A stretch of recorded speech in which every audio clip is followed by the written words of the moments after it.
Eu me chamo Inéia Nascimento, tenho 34 anos e nasci aqui em Belém do Pará. Acabei crescendo nesse trânsito entre Belém e Macapá. Eu brinco que eu cresci atravessando o rio, né? Nesse trânsito de travessia e muitas vezes literalmente atravessando o rio, porque quando eu era criança, às vezes o dinheiro não dava para vir de avião e eu realmente fazia esse trânsito de navio. Morei nessas duas cidades, né? Morei um curto período em Bragança, quando eu fiz o mestrado em Biologia Ambiental. E por conta principalmente, né, por conta da minha graduação, eu viajei muito, assim, minha graduação é em oceanografia e por conta dos trabalhos de pesquisa, tanto da graduação quanto do mestrado, eu sempre estive nos interiores, assim, né, principalmente nos rios. Muitas vezes períodos embarcada, sempre nessa beira de rio, assim, principalmente no Marajó e nesse trânsito mesmo do Baía do Marajó e Rio Amazonas. Uma coisa muito louca que aconteceu durante esse período também flutuante, né, de barco, foi que durante a viagem inteira eu tive uns sonhos assim. Era incrível, parece que eu sonhava os sonhos eram muito loucos, muito vivos, assim, uns processos de sonho, assim, vários sonhos anotados, porque mexeu mesmo, assim, nessa coisa de estar em contato com o rio o tempo todo, a vida inteira. Assim. A escrita sempre esteve presente, assim, eu acho que sempre foi uma das principais vias de expressão para mim. Então acabava que os cadernos, os diários eram sempre o lugar onde eu tinha de expressão mesmo, de organizar as ideias, de, enfim, extravasar sentimentos, percepções. E eu cresci nesse processo de escrever, né? Eu gostava também muito de escutar histórias, ouvir histórias, ler, e aí foi um processo muito orgânico, essa relação com a escrita. Mas assim, mais recentemente, né, assim, na vida adulta, que eu comecei a entender que eu poderia dizer que eu era escritora, assim. Quando eu comecei a compartilhar os meus textos em plataformas digitais, assim, né, blog, enfim. E depois participando de coletâneas, né? Eu lembro que a minha primeira publicação oficial foi através do prêmio ProEx de literatura, o primeiro prêmio que teve, e aí foi quando eu me arrisquei a compartilhar de uma forma mais oficial, assim, um texto, né? E então de lá para cá eu vim muito assim, participando de coletâneas, compartilhando os meus textos na internet, né, nas redes sociais e também nesse movimento dos zines, dos fanzines. Então, muito do que eu escrevi, na verdade, compartilhado assim, tá em fanzines, né? Não tá, eu não tenho um livro meu publicado. Tem a Trama das Águas, que eu faço parte, tem outro livro que eu faço parte também, mas de uma forma mais, sei lá, abundante, tá nos zines, né? E também, assim, compartilhamentos pela internet. Então, me dizer escritora acaba que sempre foi uma estranheza, assim, também, porque mesmo eu compartilhando esses textos, né, mesmo tendo alguns textos publicados, oficialmente ou não, mas compartilhados assim, sempre rolou esse estranhamento, porque é uma coisa enfim, que faz parte de mim nesse processo da minha expressão particular, assim, que eu resolvi compartilhar. E é isso, eu não tenho nenhum essa coisa de ter um livro para dizer que eu sou escritora. E aí aconteceu uma coisa muito louca ano passado para cá, que foi uma professora da Universidade do Amapá, que tem um projeto de extensão sobre escritores amazônicos, escritoras amazônicas, me encontrou através do Mapa Brava, que foi um projeto, né, que teve mapeando essas escritoras do Norte e Nordeste. Me encontrou na plataforma deles e entrou em contato comigo, assim, para eu participar de um trabalho desse projeto que ela estava fazendo dentro de uma aula. E aí eu vi, quando eu fui ver a aula e no final tinha a entrevista, né, pela primeira vez eu vi alguém, tipo, analisando o meu texto de um jeito teórico, assim, dentro da literatura, e eu fiquei assim, como assim? O meu texto está sendo lido, está sendo estudado, né? Eu acho que caiu a ficha nesse momento. E aí, depois desse trabalho dela, uma aluna de mestrado dela está fazendo um trabalho, desenvolvendo o trabalho dela de pesquisa a partir do meu texto de uma outra escritora mapaense. E isso foi muito, acho que foi nesse momento talvez que eu tenha, talvez eu realmente seja escritora, né? Porque tem alguém lendo o que eu estou escrevendo e, não sei, essa coisa de repente ter esse valor externo, né? E alguém meio que afirmando que, não, tu escreve, sabe? Acho que foi um pouco aí que essa ficha começou a cair, assim. Por muito tempo eu escrevi no masculino. Isso é uma coisa, eu tenho até um texto falando sobre isso. Por muito tempo eu escrevi no masculino, porque eu achava estranho, talvez eu não entendesse muito essa coisa como se fosse um gênero neutro, talvez eu inconscientemente buscasse esse gênero neutro, né, na minha escrita. E aí foi a partir do meu contato pela primeira vez com a ideia do feminismo, que era o feminismo, né, isso lá por meados de 2012, que eu comecei a participar, inclusive, de um coletivo que a gente, na época, era Vacas Profanas. E aí, enfim, a gente fazia uns cortejos, tinha a nossa vaquinha e tocava e fazia as nossas manifestações e tudo mais.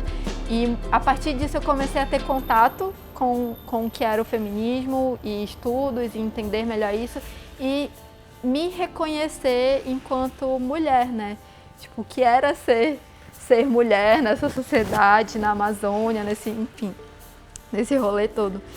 E foi a partir daí que eu comecei a escrever conscientemente no feminino.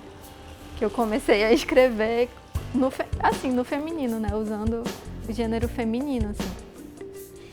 E eu acho que isso veio muito dessa consciência de estar em contato com outras mulheres, estar em rede com outras mulheres, seja nas parcerias de trabalho, seja nas manifestações, nas lutas, né? Esse entendimento também da minha ancestralidade, assim, porque as mulheres são muito, muito, muito presentes, assim, né? Mãe, vó, tia, irmãs, eu só tenho irmãs. Então é uma casa de mulheres, assim, tipo, em casa é só o meu pai, o resto é tudo mulher. E aí, enfim, de um entendimento que quando eu estou escrevendo a partir dessa perspectiva, né? E é nessa perspectiva que eu também busco me fortalecer, né? Me fortalecer na vida, me fortalecer nos trabalhos, enfim, tentar fortalecer também os trabalhos das manas, assim. Enfim, eu acho que juntas a gente se fortalece. Queres Ganhar o Rio, da Inaê Nascimento, me fez mergulhar nas minhas memórias de ligação com os rios pelos quais a minha família já passou, né? Pensar no território enquanto uma extensão desse rio, que é fonte de vida, que é fonte de inspiração. Existem vários rios, né, que compõem este rio que vos falo agora. Pensando desde o Rio Maná até o Rio Guamá, o quanto que esse trajeto dessas mulheres vindo do norte do mapa para desaguar aqui no Rio Guamá.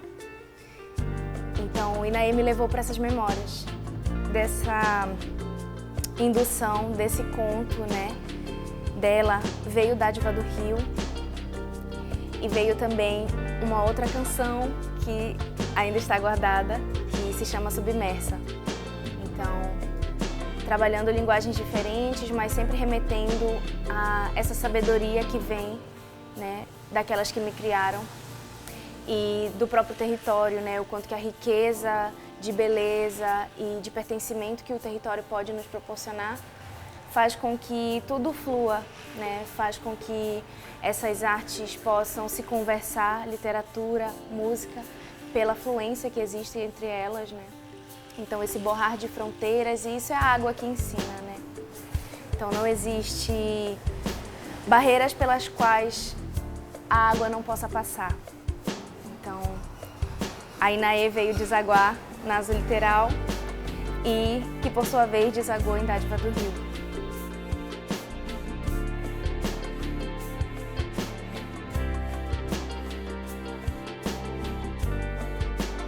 Eu fiquei muito honrada, né? Fiquei, assim, é uma mistura, assim, de espanto e alegria, assim, porque tem essa coisa da validação, né, do que a gente escreve. Então, na hora que tu chega falando, olha, fiz uma música a partir do teu texto, né? Isso causa um impacto, assim, de oh, que legal! É um espanto e ao mesmo tempo é uma alegria, assim. Fiquei bem feliz de fazer parte do teu projeto, né, nesse sentido. E eu lembro que quando tu trouxe pra gente lá no grupo da Trama, que tu ia começar esse projeto, eu já fiquei muito assim, nossa, que legal, né? Porque eu gosto muito dessa relação das artes, que vai uma inspirando a outra, assim, né? Vai se desdobrando, esses vários desdobramentos, assim. E esse livro é muito rico, né? Na hora que a gente reúne todas essas mulheres, toda essa perspectiva de pessoas que vivem essas águas, né? Que são daqui. E é muito rico, assim, é um livro muito nutritivo poeticamente, né? E aí, quando tu traz esse projeto, né, de transformar isso, né, a partir disso também trazer outras criações e na música, fazendo com que isso também se chegue em outras pessoas de outras formas, assim, eu acho muito bonito. Acho muito bonito, eu gosto muito. E fiquei bem feliz de participar, assim. E eu acho que essa relação também da literatura com a música, ela é muito... Eu acho que ela tem uma relação muito íntima, né? Acho que muitas das minhas referências, assim, poéticas são, na verdade, musicais. Né, de compositores, que dessa coisa de ficar prestando atenção na letra da música, né, na poética que está ali por trás. Então, eu acho que essa relação é muito, muito próxima, assim, eu acho muito interessante. Então, Dádiva do Rio é essa música tema, quando no videoclipe a gente trabalha, né, essas simbologias, essas imagéticas que Dádiva ativa, né, que é essa família matrilinear, né, uma família em que as mulheres estão ali à frente, né, são guardiãs das memórias daquele núcleo, né, e ao mesmo tempo guardam também muitas sabedorias do território. E isso vai se desaguar em todas as outras músicas, mas o Dádiva do Rio, ele trabalha assim com a essência, né, de tudo isso. Então, as músicas que vêm depois, elas são afluentes de Dádiva do Rio. Esse texto, em particular, ele aconteceu durante uma viagem que eu fiz entre 2015 e 2016. Eu fui fazer um mochilão, América Latina, né? E o meu plano foi desci para o Uruguai, e aí do Uruguai eu vim subindo até chegar no Peru, para no Peru voltar para casa de barco. Então a minha intenção era descer o rio de barco, né? E aí esse texto surgiu nesse processo de quase 15 dias embarcada, descendo o rio, assim, né? E foi isso, eu passei, não foram 15 dias direto, né? Foi que eu fui descendo o rio, dava uma parada, descia, dava outra parada, mas ao todo foi cerca de 15 dias aí nesse trânsito fluvial, desde lá do Peru, descendo até o Amapá. E nessa vida flutuante, assim, vendo as casas, né, ao longo do rio, essa relação de estar mesmo morando dentro de um barco por um tempo, né, dentro de um navio por um tempo, que apesar de ser um lugar que já me era familiar, porque eu já tinha feito esse trânsito eu já tinha essa experiência, né, de estar embarcada por um tempo, de ir daqui para Macapá de navio, então dormir no barco e tudo mais.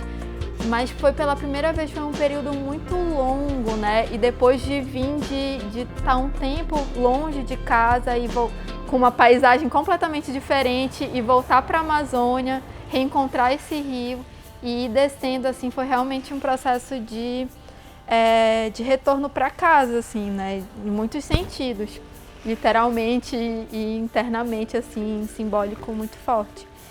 E esse texto surgiu durante essa viagem, né? Essa descida do rio.